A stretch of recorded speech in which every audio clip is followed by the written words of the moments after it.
Bienvenidos una vez más a una edición de la Cantina del Glorioso con Tomás Troncoso y bienvenido Roa, les habla Rubén Comarazami y tenemos hoy un tema realmente de evocación de tiempos del pasado, de uno de los jugadores que fue pionero del béisbol negro en incursionar en el béisbol de las Grandes Ligas y que falleció recientemente, Monte Irvin.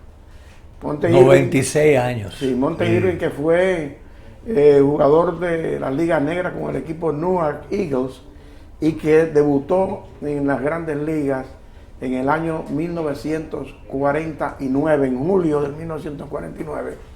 Uno de los primeros en debutar en las Grandes Ligas y que pudo haber sido también el primero, aún por encima de Jackie Robinson. Tú sabes una cosa, que cuando se editaba la enciclopedia Macmillan, no sé si ustedes recuerdan, un enciclopedión grandísimo, ellos hicieron, creo que en la penúltima edición, un especial de las ligas negras de color, y en la portada estaban Larry Doby, Jackie Robinson y Monte Irvin.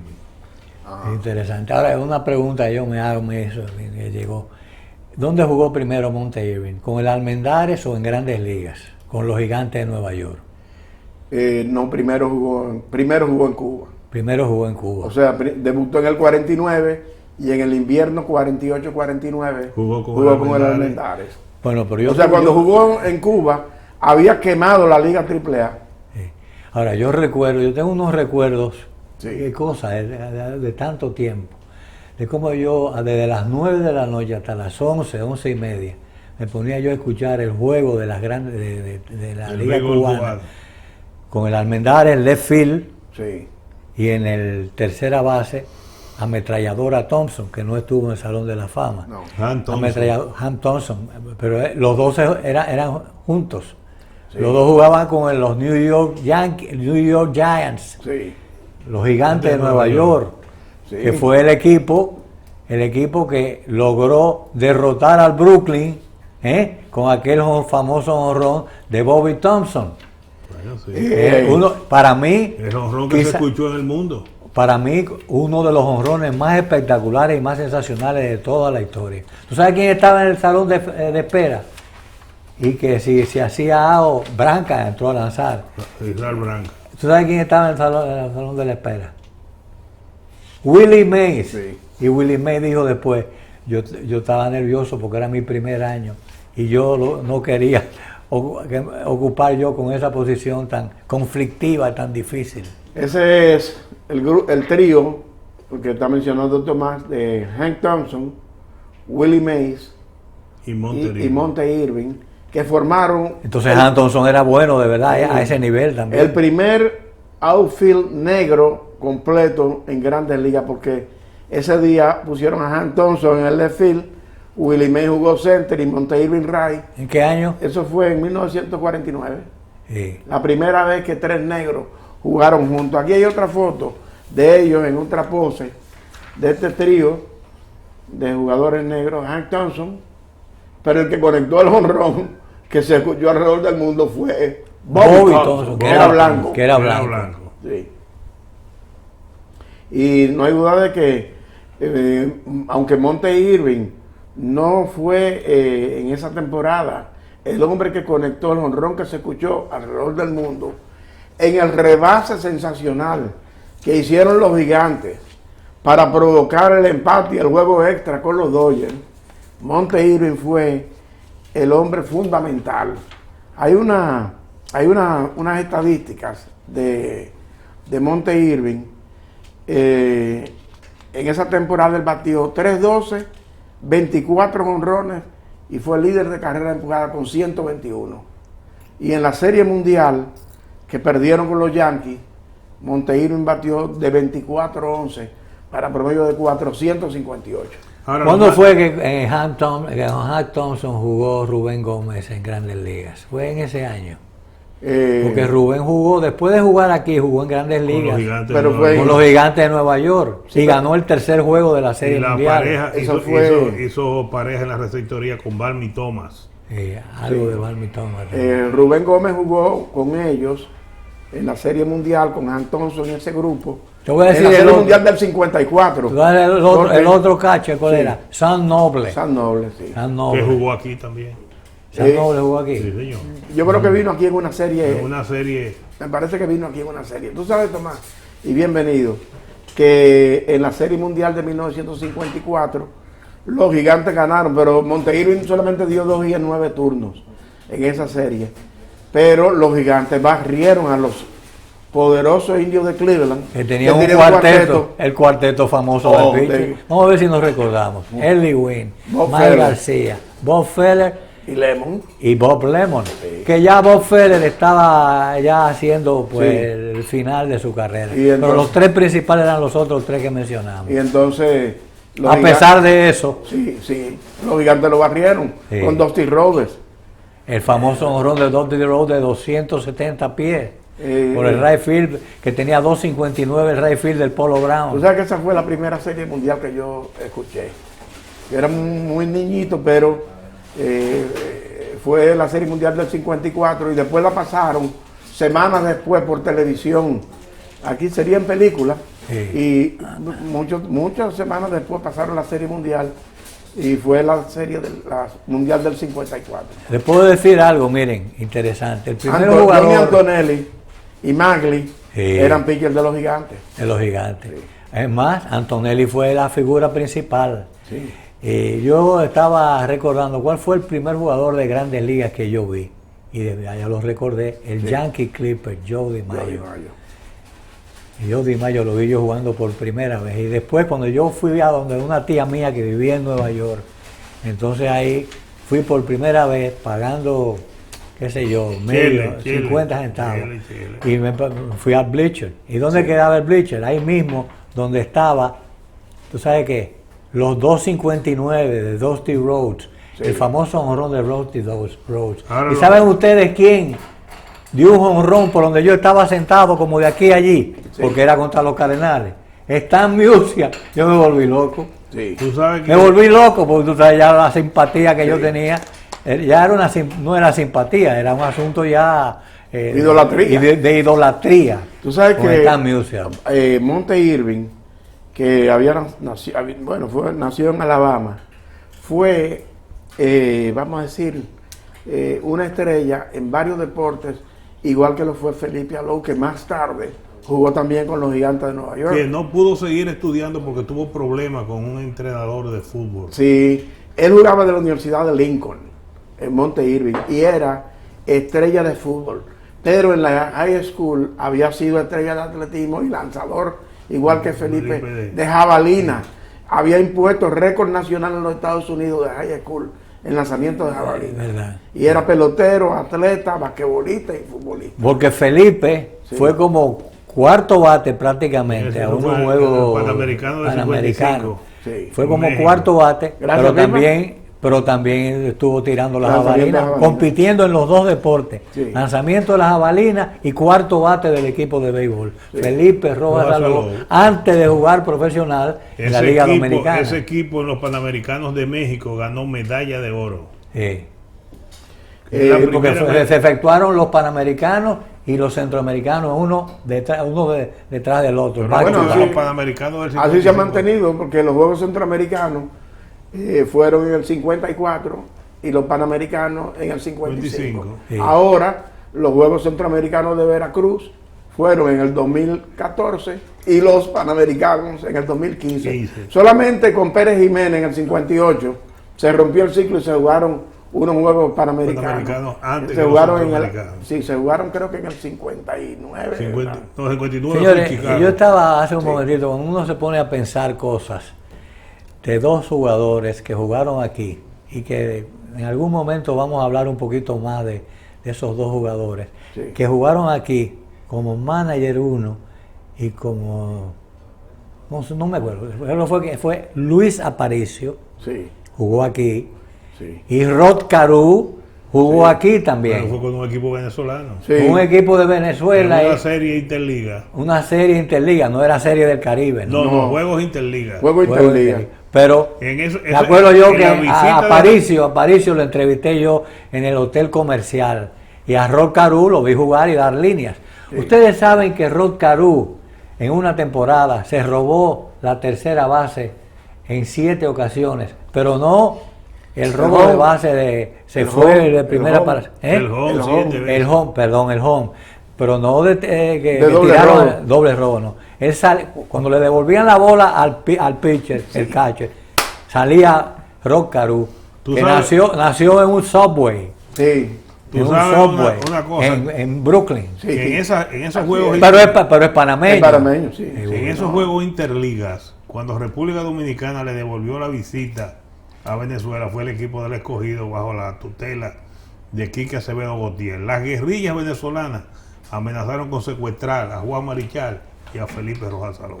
¿Y tú sabes cómo se llamaba la guerrilla? MIR, Movimiento de Izquierda Revolucionaria. Dejaron unos volantes en el hotel. Sí. MIR era M-I-R, Movimiento de Izquierda Revolucionaria. Que hicieron una manifestación grandísima y nosotros dijimos... Uno de los líderes de ese movimiento era Teodoro Pekov.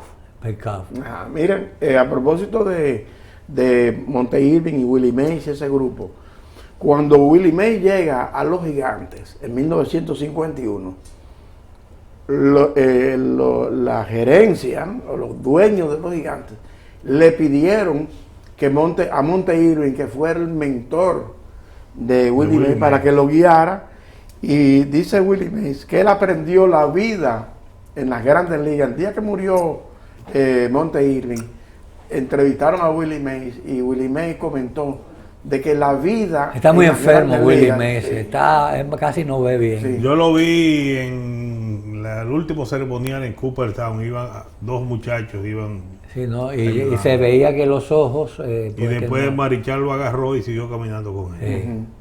Bueno, pues él fue el mentor de Willie Mays y Mays pronunció palabras diciendo que fue para él como un hermano mayor, Monte Irving, porque Monte Irving debutó en la Grande Liga a los 30 años.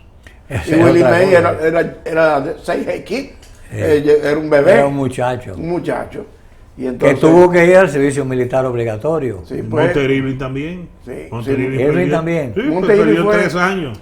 Fue del 43 al 45. 2 años. 43, 44 y 45. 3 años perdió en la guerra. Y Monte Irving, en la universidad, tuvo el problema con el coach de fútbol, porque él era jugador y estudiante de preodontología, porque era la carrera que iba a estudiar Monte Irving para ser dentista. Y entonces, bueno, ahí empezó él a recibir ofertas de los equipos de las ligas negras y, bueno... ¿Y ha habido algún otro jugador que haya estado más tiempo en la guerra, vamos a decirlo así, que Ted Williams? No creo. No lo creo. Fueron 4 años, yo creo.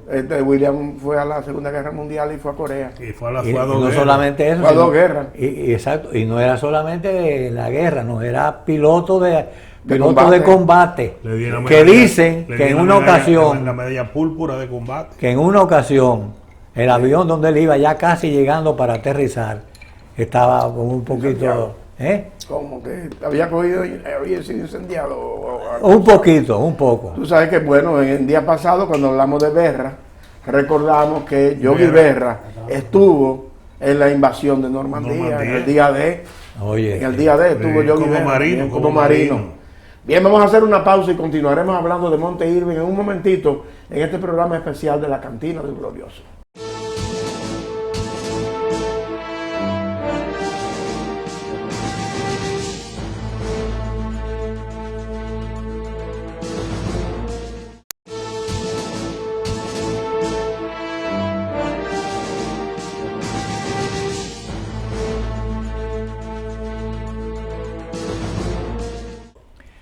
Bueno, esa foto interesante que están ustedes viendo ahí, sí, es muy interesante indiscutiblemente porque como estaba comentando Bienvenido Rojas y lo estábamos hablando ahora, sí, Rubén, el primer ¿cómo se llama esto? Hall of Fame negro. No, el primero que fue a una serie del Caribe. El primer comisionado. Bobby Kuhn. Sí. El primer comisionado que fue una serie del Caribe, el único. En Puerto Rico. Pero que fue precisamente a eso. A disfrutar de la serie del Caribe. Sí. y a decir, yo soy el comisionado y vengo a ver la Serie del Caribe. Pues ahí estaba en esa foto con Monte Irving el día que lo eligieron en Cooperstown, 1900, en la edición o clase 1973. Pero Monte Irving, a pesar de que tuvo una carrera buena en Grandes Ligas, no fue electo al Salón de los Inmortales por la Asociación de Escritores. Por la Asociación de Escritores, sino por el Comité de las Ligas Negras. Que hubo muchos otros también. Y que siguen entrando. No, y siguen entrando. Bueno, pero vamos a recordar de aquella época. Joshua Gibson, Satchel Paige, Cole Papabell, Talúa Dandridge y Martín Digo. Hay otros más, sí. Que fueron estrellas del béisbol negro. Está también la única mujer. Que siempre se ha hablado. La única mujer negra, Effa Manley. La única mujer que está en el Salón de la Fama de Cooperstown. Es negra. Es negra por su aporte a las ligas negras. Sí. Sí. Y tiene muchas historias. Era la dueña del equipo donde jugaba Monte Irving. Vamos a hablar de eso también en un rato, porque sucede que cuando Branch Rickey iba a tratar de romper la barrera racial, con el primer jugador que habló no fue con Jackie Robinson, fue con Monte Irving. Pero Monte Irving acababa de llegar de la Segunda Guerra Mundial en 1945. Ya Branch Rickey estaba en los aprestos para quebrar la barrera llevar un negro racial a Grandes Ligas. Entonces, Monte Irving no estaba muy convencido de estar en plenitud de condiciones. Dijo que estaba un poquito oxidado, rusty, y que por esa razón no se atrevió a dar el salto a las Grandes Ligas. Y 2 años más tarde lo hizo Jackie Robinson. Y sucedió lo siguiente, que Bill Vick le habló con Effa Manley Effa Manley trató de convencer a Bill Vick de que se llevara también a Monte Irving para que fuera compañero de Larry Doby. Que ahí viene algo que no quiero dejar pasar. Sí. Monchín Pichardo era muy meticuloso en contratar jugadores de color. Sí. Y siempre que contrataba un negro, le buscaba un compañero. Sí. En base a esa teoría. Eso era así, yo recuerdo, Marichal junto con Willie McCovey. Sí. Y Marichal enfadado porque Marichal quería dormir y Willie McCovey llegaba un poquito más tarde. Sí, bueno. Pues mira. Pero porque uno emparejaba siempre dos. No, el roomie tiene que ser de su misma. Sí. ¿Tú sabes que ahora, después tengo entendido, que tanto Willie Mays como Juan Marichal le dijeron a los dueños del equipo de los Gigantes, nosotros, principalmente Willie Mays, nosotros vamos a querer una habitación sola. Entonces le dijeron, pero la tiene que pagar. Y Marichal me confesó a mí que tuvo que pagar para ya salir de al lado, por cuántos años, al lado de Willie McCovey, en la misma habitación. Ya eso no existe. Sin embargo, ahora tienen. Sin embargo, el roomie de Babe Ruth dice: jugué 10 temporadas con él y nunca dormí en su habitación. Él nunca durmió en la habitación. Bueno, entonces, Effa Manley trató de convencer a Bill Vick de que se llevara también a Monte Irving. ¿Por qué? Porque Larry Doby y Monte Irving habían sido combinación con el equipo de Newark Eagles. Sciorri segunda, Larry Doby Sciorri y Monte Irving segunda. Entonces, Bill Vick, que era el dueño o gerente general de los Indios de Cleveland, le dijo: ya con un negro tengo, si me llevo 2, los problemas pueden ser no aritméticos sino geométricos. Y pueden ser peores. Sí, pueden ser peores. Entonces, por esa razón, fue años más tarde cuando Monte Irving fue firmado por el equipo de los Gigantes de Nueva York. Sin embargo, las ligas negras, como estuvimos mencionando, esos jugadores jugaron primero en Cuba, en Puerto Rico. Sí, pues jugaban en el verano en estos países, porque también en el verano, en estas ligas de verano, el salario era muy bueno y también... Y no había discriminación racial. No había. Porque no la hubo ni siquiera contra el primero. Pues, bueno, fue el primero. ¿Tú sabes cuál fue el primero? En Cuba había discriminación racial, pero no en pelota. En pelota eran unos ídolos, incluyendo Miñoso y Comparte, que se paseaban por las calles de La Habana como verdaderos líderes. ¿Cuál fue el primer jugador puertorriqueño que ingresó en el béisbol de Cooperstown? Roberto Clemente. Irán Betham. No es inmortal. No es inmortal. No es inmortal, pero a pesar de que tuvo una temporada en 1943 o 44, en la que Irán Betham tuvo unos números. Bueno, creo que fue líder de efectividad. Bueno, inclusive el estadio principal de porque fue el primer puertorriqueño en jugar en Grandes Ligas. El primer puertorriqueño, no Cooperstown, sino el primer puertorriqueño en jugar en Grandes Ligas. Pero Irán Betham era blanco. Era blanco. Y con los cabellos, como decimos por aquí, por estos lares, con cabellos lacios. Mira lo que pasó con Armando Marzán y el Tarzán Estaleya. Había problemas con Estaleya. Y Adolfo Luque, que eran jugadores blancos, siendo latinos, pero con el cabello también blanqueado. Sí, pero siempre dijeron que Estaleya tenía... ¿Y tu abuelita dónde está? Mira, bueno, porque eso era parte de la tradición cubana, que decía que todos los blancos tenían una negra detrás de la oreja. Miren esto, los promedios en el año 1940 y 41 en las ligas negras, que por eso fue el electo Monte Irving por su actuación en las ligas negras. Él batió en el 40 422. Y en el 41 batió 396. Y al año siguiente, Irving lideró la Liga Mexicana con promedio de bateo de 397 y en 63 juegos dio 20 jonrones. Y fue electo jugador más valioso. Y después, en el año 1946, cuando él regresó de la guerra a las ligas negras, fue líder de bateo, ganó su segundo campeonato de bateo, 401, y Newark Eagles le ganó al tradicional equipo que era Kansas City Monarchs, le ganó una serie, en la Serie Mundial Negra de 7 partidos. Es bueno recordar también que en la primera Serie del Caribe en 1949 en el Estadio del Cerro, Monte Irving, jugando con el Almendares, se convirtió en el primer líder de carreras remolcadas con 11 y en el primer líder de jonrones de una Serie del Caribe con 2. Ahora no le dieron el premio de más valioso, se lo dieron a Agapito Mayor, pitcher del equipo del Almendares, porque ganó 3 juegos y no perdió. Agapito Mayor, un zurdo con mucho control. Ahora, definitivamente, había que recordar la época de Monte Irving en el left field del equipo Almendares. Sí. Y la ametralladora Hank Thompson en la tercera base de La Habana.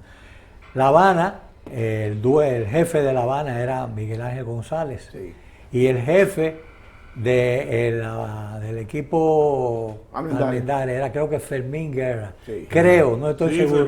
Porque estaba también Adolfo Luque. Bajo el eslogan que le gana a Almendares se muere. Adolfo Luque, por cierto, que fue el primer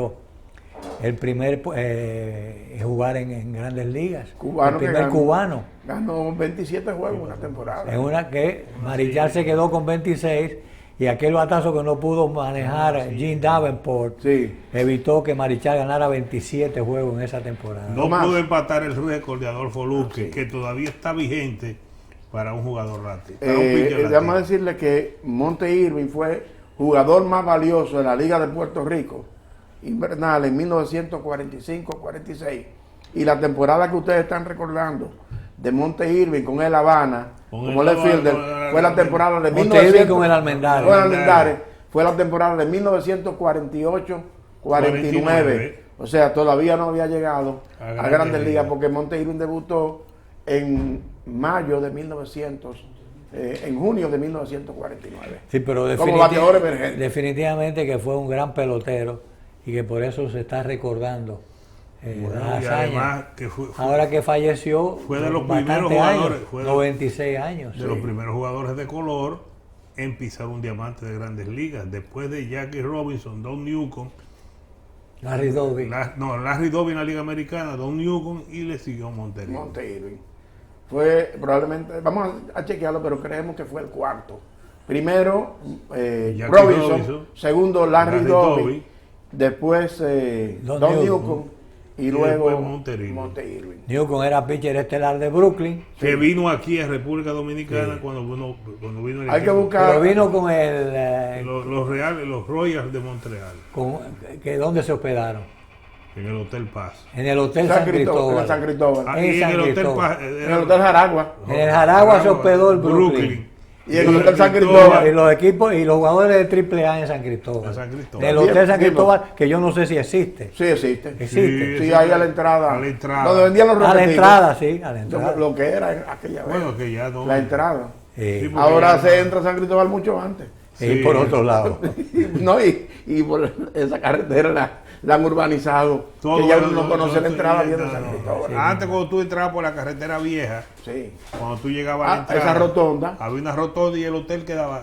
Y la piscina enfrente, cruzando la Y calle. la piscina, exacto, del otro lado. Y vendían, creo que era Pepe Rosón, no era que vendía uno. Los pasteles no. Pero no hay. Pasteles, no era Pepe Un Rosón. poquito No, más Chichita, adelante. Chichita Y Varina. después Pepe también puso uno. Y después Pepe. Pero primero era el Chichita Varina. Sí. Es verdad. Pero ahí a la izquierda estaba el edificio del partido. El Partido Dominicano, donde tú tuviste mucha militancia. Yo. Tú no- Más para allá, más para abajo, el Instituto Politécnico Loyola. Loyola. Y de este lado de la entrada está el estadio ahora Temito Clement. Que se usó como sede de los Caimanes del Sur. Que lamentablemente va a pasar lo mismo que con muchísimas otras instalaciones.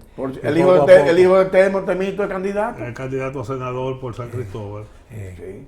por el Partido Reformista. Benny Mex. Un fallecimiento, pues. Bueno, súbito, murió en la Serie del Caribe de 1990 con el escogido de allá en Miami.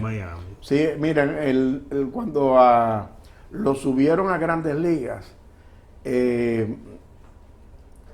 Monte Irving había jugado con el equipo Jersey City, porque lo firmaron y lo asignaron al conjunto Jersey City, y él fue electo también al pabellón de la fama del béisbol de México, porque también fue un jugador que actuó en el béisbol mexicano. Oye, pues en Cuba fue un estelar. Una estrella. Estelar.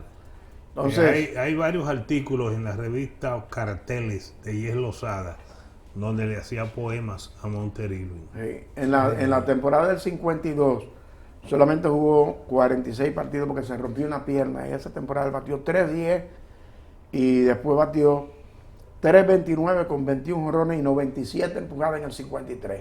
Se lesionó y ahí empezó a declinar. Sí, y en la serie, en la temporada del 54 que ganaron los Gigantes, él batió solamente 263.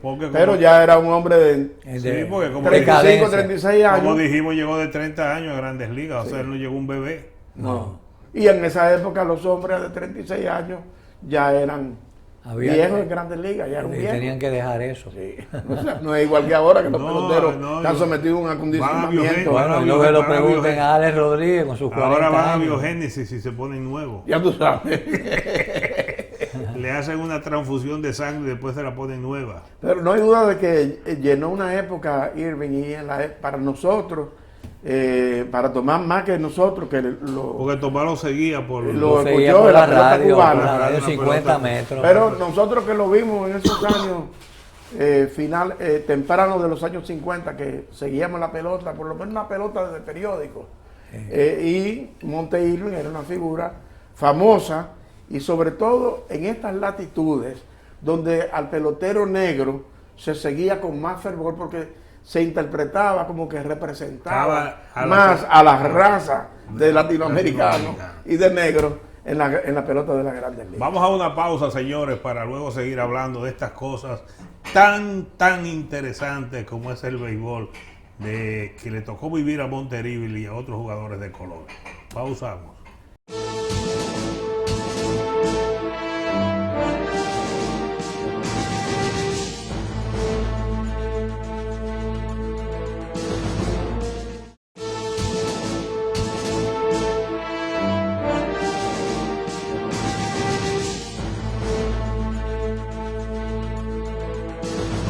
Continuamos este programa especial dedicado a Monte Irving y sus hazañas en el béisbol, el desaparecido jugador de los Gigantes de Nueva York. Y para comenzar el segmento hay que consignar, Tomás, y bienvenido, que en la Serie Mundial del año 1951 quemó la liga, quemó la Serie Mundial Monte Irving, pero no pudo evitar que los Gigantes de Nueva York perdieran de los Yankees de Nueva York la serie que se jugó Bueno, solamente había que cruzar el río porque era en el pueblo grave. En Yankee Stadium. ¿Y cuándo fue que Willie Mays hizo una jugada, un batazo de Big Wells? En el 54. 54 contra el equipo de Cleveland. Sí. Famosa. El batazo de Big Wells. Sí. Batió en esa serie de 24-11 para 458.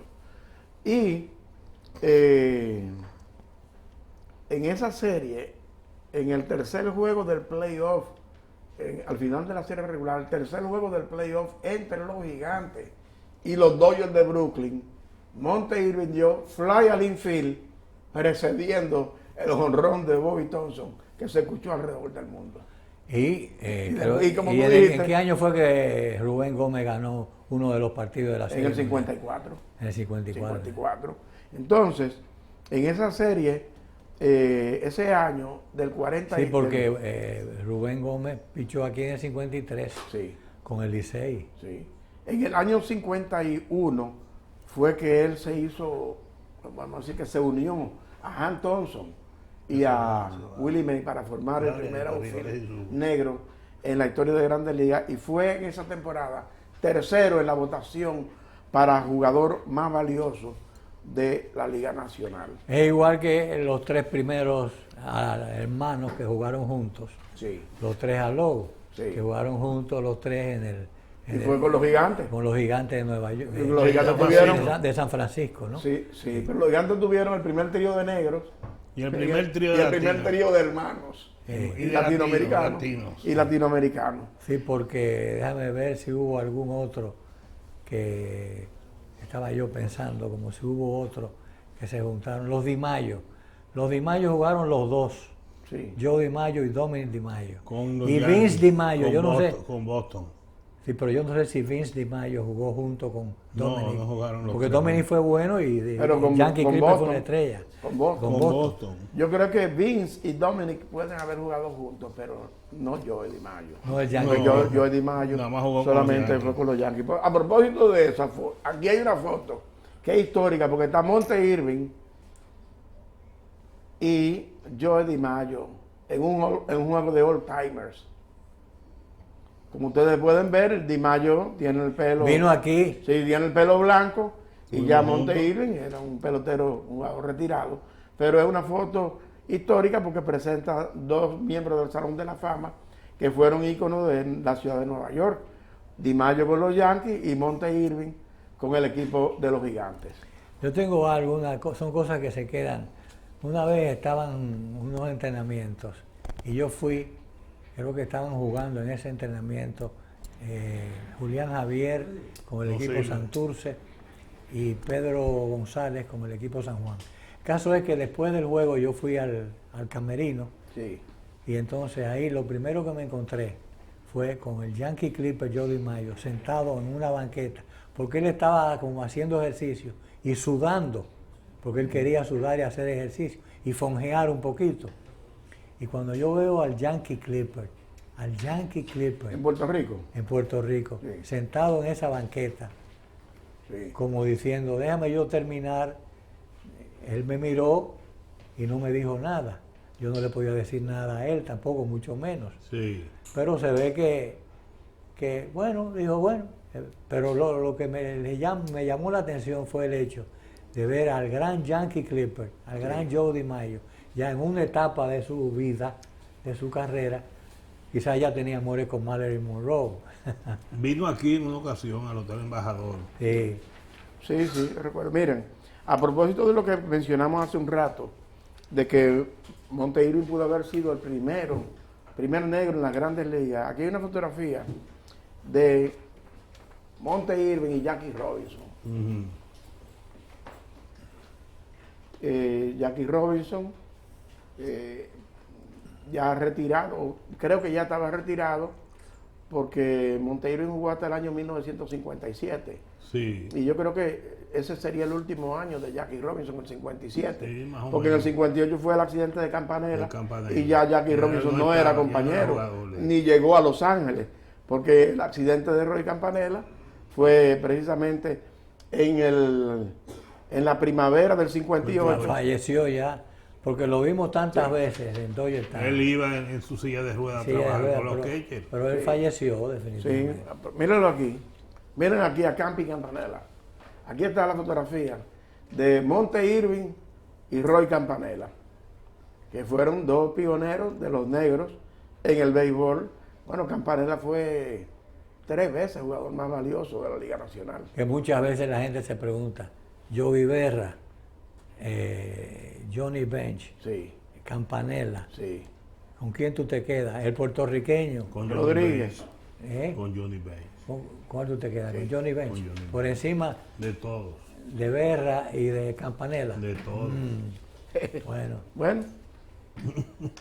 Ahora está Mike Piazza en el Salón de la Fama. Ahora Mike Piazza de Hall of Fame. Sí. Aquí pues estábamos recordando las hazañas de Monte Irving y por qué fue electo él por los negros, o sea, por el Comité de las Ligas Negras. Aquí están los números de Monte Irving. 2.93 de por vida, 99 jonrones, 443 empujadas, 366 anotadas, 731 hits, 97 dobles, 31 triples, 28 bases robadas, 351 bases por bola y su on-base percentage fue de 3.83. O sea, un porcentaje de envasarse bien alto porque tomaba muchas bases por bola. Alcanzó 1.187 bases. ¿Y las bases robadas? Sí. Y tuvo un slogan de 475, pero tuvo una carrera limitada en las grandes ligas. Por cierto, que los líderes en bases robadas sí. en aquella época no llegaban a 30 bases robadas. No. Después fue que se rompió. Inclusive lo mandaban a robar el manager. Sí. O sea que no había luz verde. No había luz verde, no se podían ir al robo porque ellos querían. El único que recibió luz verde fue Tyco y se robó 90 y pico. Pero era por su estilo de juego. Sí, pero después ya apareció Ricky Henderson. No, primero Maury Wills y rompió el récord de Tyco. Y después Ricky Henderson. Y Lou Brock. Y Vince Coleman. Y Lou Brock. Después de Maury Will, Lou Brock. ¿Qué fue lo que pasó con Lou Brock? Le tuvieron que amputar una pierna por debajo de la rodilla. Se descuidó con el asunto de la diabetes. De la diabetes. Pero un hombre que estaba en buen humor dijeron que todavía le ganaba. ¿Tú sabes quién de a primera. ¿Tú sabes quién es? Él bromeando dijo, todavía le ganó de home a primera y mencionó a un jugador de los Cardenales que es un poquito lento. ¿Tú sabes a quién está esperando un trasplante de corazón? Rócaro. Sí. Ajá. Sí. Que por cierto fue una estrella, está en el Salón de la Fama.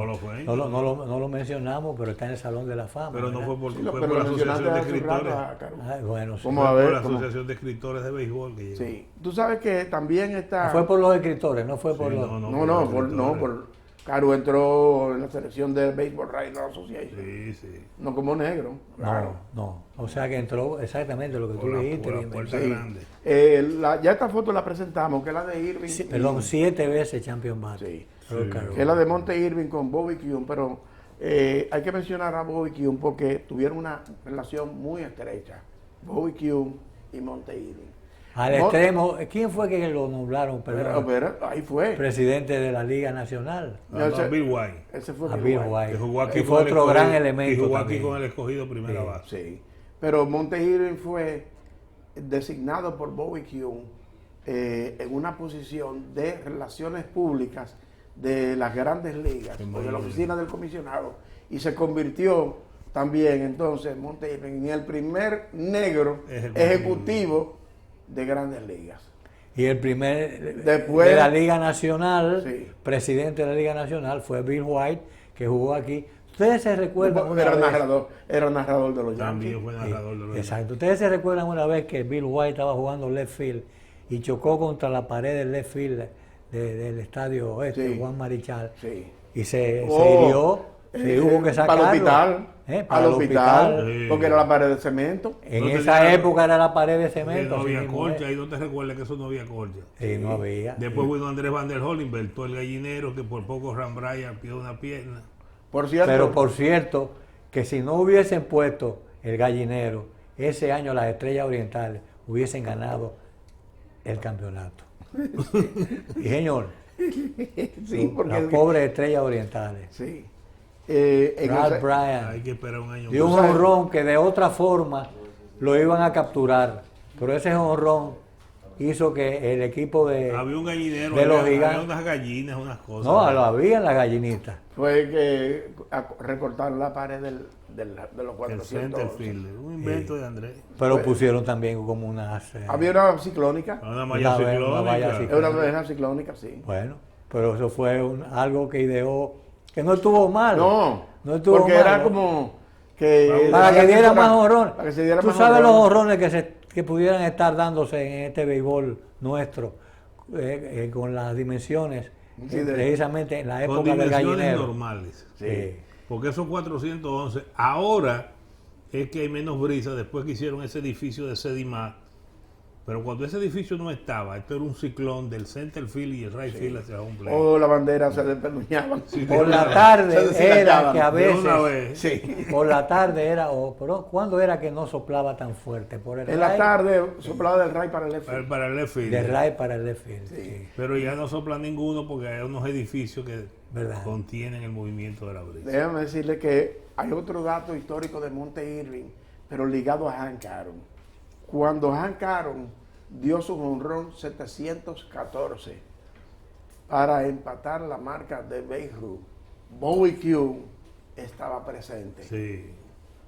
Pero cuando, porque él terminó con 714, la temporada pues entonces comenzó al año siguiente. Y cuando Hank Aaron dio su jonrón 715, quien estaba designado por Bowie Kuhn para presentarle un premio a Hank Aaron fue Monte Irving. Y entonces eso creó cierta fricción entre Hank Aaron y Bowie Kuhn, al extremo de que muchos años después se lo sacó en cara. Hubo una oportunidad en que tenía Bowie Kuhn que entregarle un premio a Hank Aaron y Hank Aaron no asistió. No asistió. Y le sacó en cara una vez eso de que Bowie Kuhn no estuvo presente el día que Hank Aaron dio su jonrón 715 que se lo conectó a Al Downing. Al Downing por el left field. Sí. Que por cierto, Hank Aaron no daba casi jonrones por el right field. No. Era un jonronero del left field. La mayoría fueron todos por algunas veces del left center, pero la mayoría eran por el mismo jardín central, como fue ese que tú mencionaste, Rubén, el 714-715. Al zurdo Al Downing. Sí. Hay otra foto que yo quería enseñar, y fue Monte Irving el día que le retiraron los Gigantes su uniforme número 20. Eso fue en el año 2010, hace 6 años solamente. Y estaban presentes para ese día, el día que le retiraron el uniforme a Monte Irving, estaban presentes Willie Mays, Willie McCovey, Juan Marichal, Gaylord Perry y Orlando Cepeda. Todos inmortales. Y después, cuando... El único blanco, Gaylord Perry. Sí. Entonces, ese año le habían retirado el uniforme a Monte Irving. Los Gigantes fueron a la Serie Mundial de 1970, a la Serie de Campeonato. Creo que fue... No, a la Serie Mundial del año 2010. Ese año que le retiraron su uniforme. Y fue esa foto histórica de que Willie Mays, McCovey, Gaylord Perry, Marichal y Monte Irving y Cepeda lanzaron la primera bola juntos. ¿Cuánto hace de eso ya? 6 años. Oye, pero parece que fue ayer. Sí. Porque eso lo pasaron por la televisión. Oh, sí. Monte Irving murió el día 11 de enero de causas naturales. De edad, ¿no?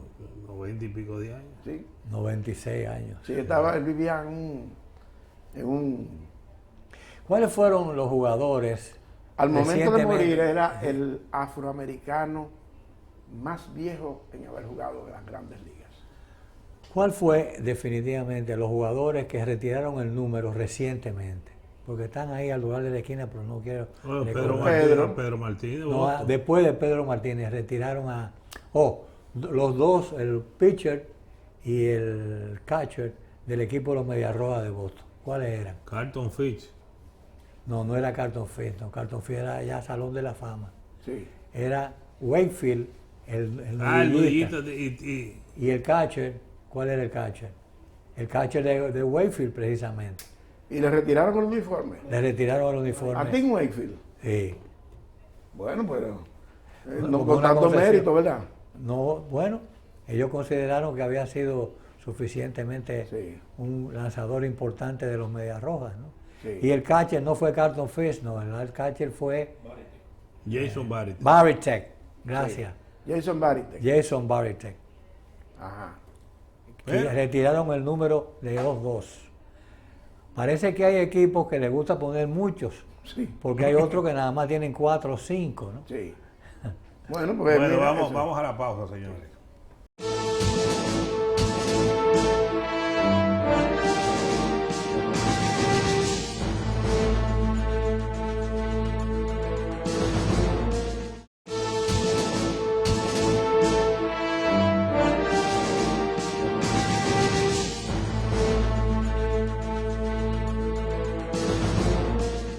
Seguimos aquí hablando de Monte Irving, de esas grandes luminarias de las ligas de color, pero sobre todo el aporte de esos jugadores al béisbol del Caribe. Willie Mays jugó en Puerto Rico, fue parte del escuadrón del Pánico de Santurce. ¿Tú te acuerdas lo de Willie Mays en la Serie del Caribe? ¿Cómo fue la falló los primeros 11 turnos. ¿Y después? Ahí comenzó la fiesta y terminó Champion Bate. Creo que batió de 12-10. De 12-10. O de 14-12. Sí. A Monzán le dio un jonrón para comenzar la fiesta. Y ahí... Oigan los promedios de Monte Irving. Fue, además, en la serie mundial de las ligas negras, batió 462 en 1946. Fue 5 veces All-Star de las ligas negras en el 41, 46, 47, 48 y también en los 2 juegos que se jugaron en 1946. Y como habíamos mencionado, Ephraim Manley también le había ofrecido, porque él fue coetáneo con Don Newcomb, que mencionamos hace un rato, le precedió en la llegada a las Grandes Ligas, porque creo que Don Newcomb fue ganador del premio Novato del Año en 1949. Tú sabes que mucha gente se pregunta, Rubén, sí, que por qué Tetelo Vargas, Horacio Martínez, precisamente esos dos, sí, no fueron más lejos en la selección de jugadores de la raza negra, de jugadores inclusive de Cooperstown. Tetelo y Horacio, dicen que fueron dos figuras excepcionales. Horacio jugando shortstop de La Habana por muchos años en la pelota cubana, sí, y lo que significó Tetelo Vargas bateando hasta 400 en la Liga de Puerto Rico. Sí, yo creo que en el caso, tanto en el caso de Horacio, que pudo haber llegado como porque Horacio fue considerado el mejor shortstop defensivo de las ligas negras también en esa época, en los años 30, finales de los 30 y comienzos de los 40.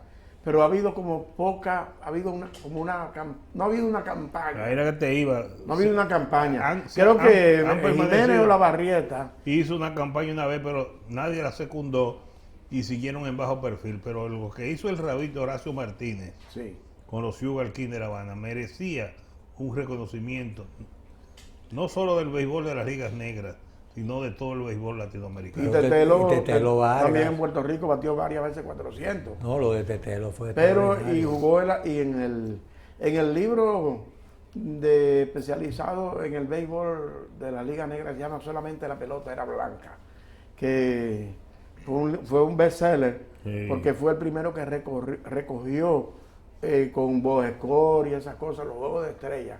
Tetelo, tanto Tetelo como Horacio, aparecen consignados como jugadores de mucha importancia en las ligas negras, pero que no había tanta organización. Porque, por ejemplo, Talúa Dandridge está en el Salón de la Fama de Cooperstown. Sí, pero en las ligas negras hizo historia.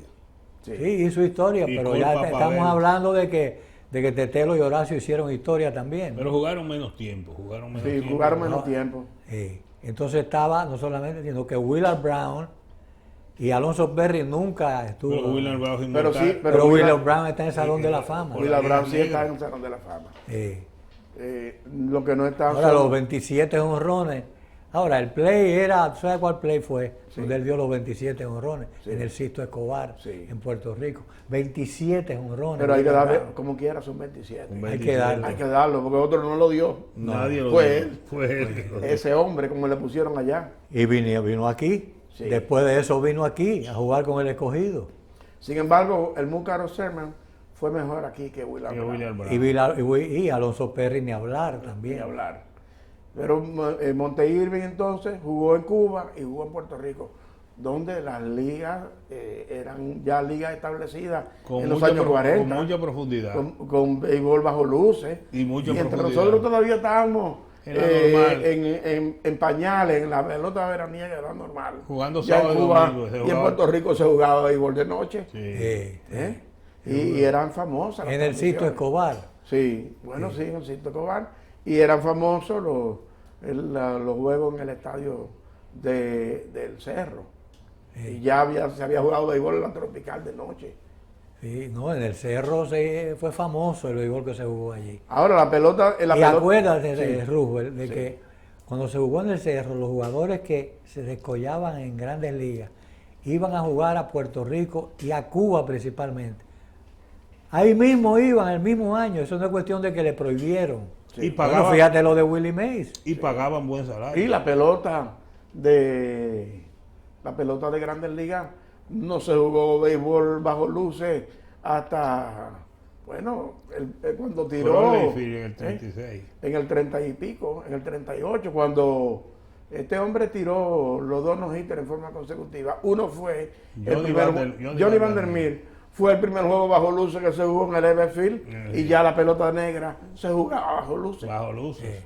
El béisbol y otra cosa que siempre me confió a mí, el doctor del hotel, el hotel de la clínica Abel González, pero el padre, que era muy amigo mío, en paz descanse, me dijo, Tomás, tú no sabes, Tomasito, tú no sabes que yo iba al Yankee Stadium a ver a la Liga Negra en acción y habían 50,000 personas en el play cuando los Yankees se iban iban para otro lado a jugar. Los negros, la Liga Negra iban a jugar. Yo le dije, ¿verdad, doctor Albo? Yo no sabía eso. Bueno, mira, el contrato de Jackie Robinson fue vendido por $10,000 y el contrato de Monte Irving hubo que pagar $5,000.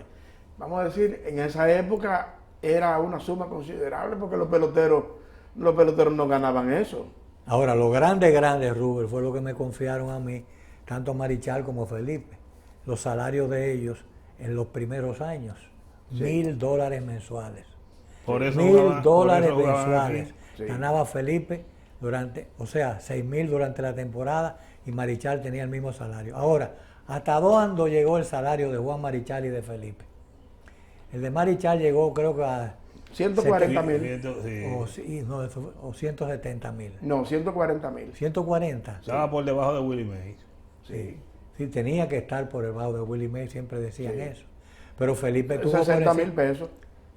Felipe. Lo más que ganó Felipe fue 60,000. Un contrato de $63,000.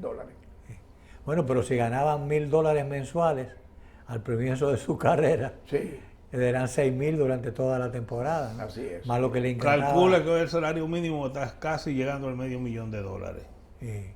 Y que estos jugadores que firman por estos predios de julio 2 le dan 2, 3, 4 y hasta $5 millones sin tirar una pelota en el béisbol. Y esos peloteros firmaron por 500. Este Davis, $200. Davis del Baltimore.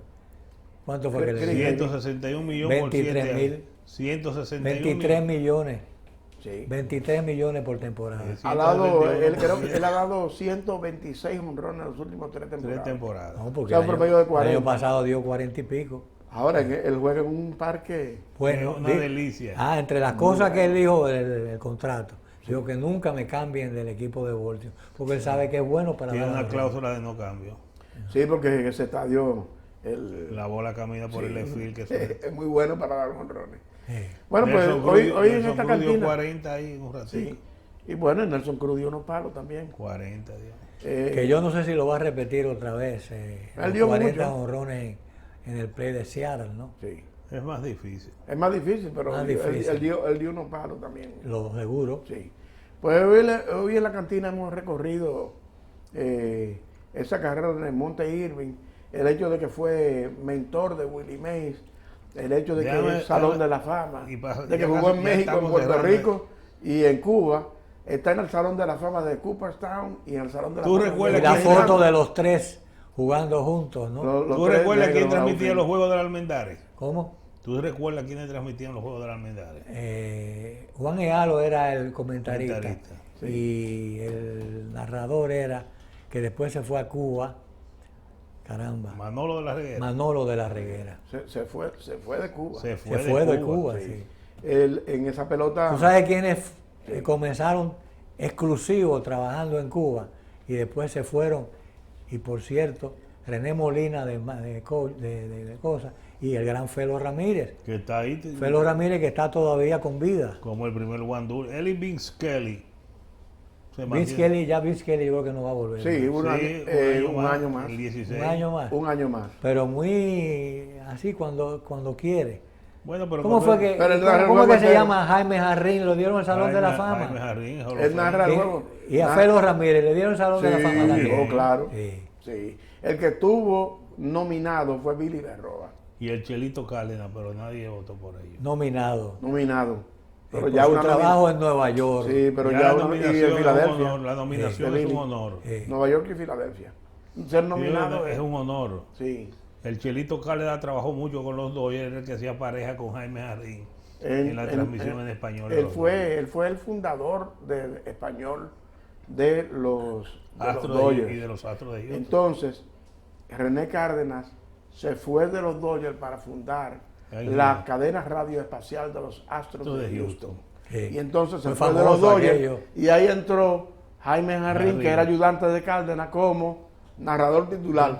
Cuando terminó René Cárdenas en Houston, volvió, pero ya entonces como segundo de Jaime Jarrín. Y entonces, pues ya Jaime Jarrín, que lo vimos muchas veces en Dodger Town, ya era el narrador casi principal. No, era el principal. Del equipo de los Dodgers de Los Ángeles. Con los comentaristas. Para español. Los comentaristas Fernando Valenzuela y Manuel Mota. Sí. Así es. Sí, era así. Manuel Mota que venía en su bicicleta con mucha tranquilidad. Sí, pero después de muchos años trabajando en la cadena en español. De los Dodgers. Cuando dejó de ser coach ya pasó a la transmisión. Sí. Todavía incursiona con algunas entrevistas. Hace entrevistas y esas cosas. En la transmisión de los Y siempre está en contacto con nosotros. Sí, Manuel siempre se mantiene, siempre te manda saludos a ti. Y su hijo Manolo también. Manolito lo escucho yo narrar el béisbol de los angelinos. Sí. Es una estrella. Sí. Es el comentarista de los angelinos. De los Angels. Sí. Bueno, pues, ¿tú sabes quién de esa cadena de los Angels murió? Ulpiano Cosvila. El que venía aquí año tras año. Es verdad. Que venía muy frecuentemente todos los años. No, todos los años venía. Y tenía un apartamento en Anacaona. En Anacaona, exacto. Sí. Ulpiano murió, un gran amigo. En la Serie Mundial. Ahora, uno famoso que narró aquí, independientemente de lo de Rafael Rubí, fue Delio Amado León. Que murió también. Que murió también. Vino pero muy a destiempo. Vino a varias series del Caribe. A varias series del Caribe y nosotros lo escuchábamos. Sí. Es más, yo la última vez que lo hablé con él fue en Puerto Rico con aquella serie del Caribe, donde ganaron los Toros. Sí. O no sé si se llamaban los Toros. Ganó el Dream Team. Pero que los Toros representaron a República Dominicana. Así estaba Pedro Martínez, José Ríos. Y ahí entonces me encontré yo con Delio Amado en un pasillo. Oh, Delio Amado, ¿cómo estamos? Y lo noté en su rostro, lo noté avejentado.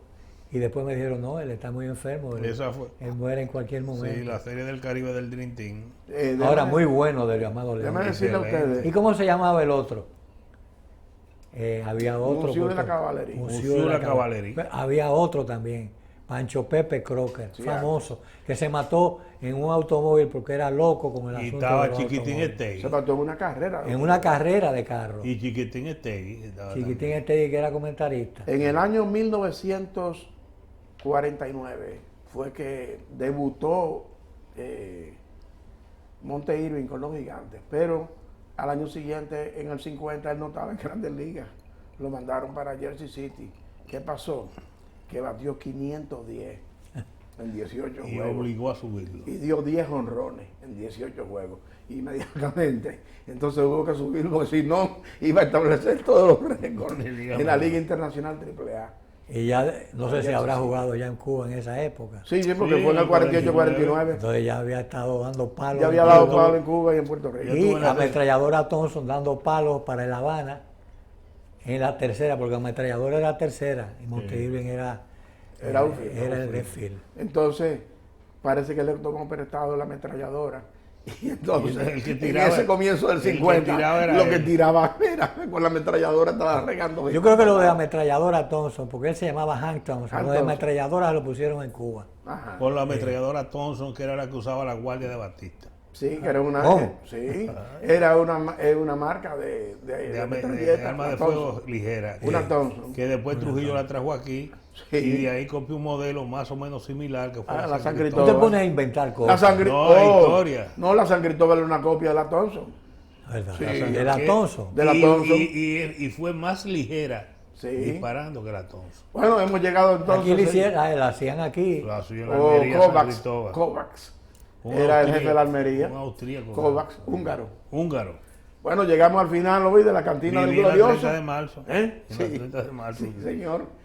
Entonces, los invitamos para que disfruten otro programa próximamente de esta serie tan interesante que producimos. Mucha gente me ha estado llamando y hablando conmigo para decirme, me gustó mucho esto, me gustó mucho lo otro, me gustó y la gente otro. está en la cantina. Sí. Está en cantina la gente. Bien, así llegamos al final por hoy de la cantina del Glorioso con este recorrido con Monte Irving, Tomás Troncoso, bienvenidos Roa y Rubén Comarazami. Los invitan para una próxima emisión de este espacio, la cantina del Glorioso.